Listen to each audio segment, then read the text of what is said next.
Kalau korang ingat perlumbaan paling susah di dunia ini Formula One, tunggu sampai korang kena Dakar Rally. Ini bukan race biasa. Dakar Rally adalah perlumbaan off-road paling ekstrim di dunia yang berlangsung selama kira-kira 15 hari dan melibatkan 8,000 km perjalanan merentasi padang pasir Arab Saudi.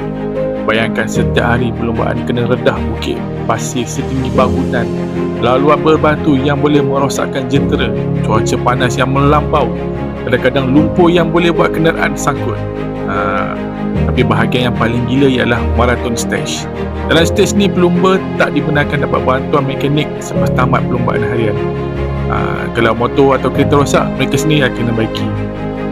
Bayangkan lepas berjam-jam penunggang atau pemandu yang dalam padang pasir, badan dah penat gila, tangan dah kebas tapi masih kena buka tayar, tukar kepenan dan pastikan jentera boleh bergerak esok pagi.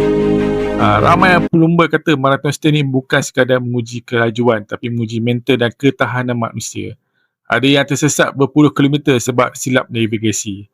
Ada yang jatuh berkali-kali atas bukit pasir. Ada juga terpaksa tarik diri selepas jentera rosak teruk di tengah padang pasir. Sebab tu dalam Dakar Rally ni, menang bukan sekadar siapa yang paling laju.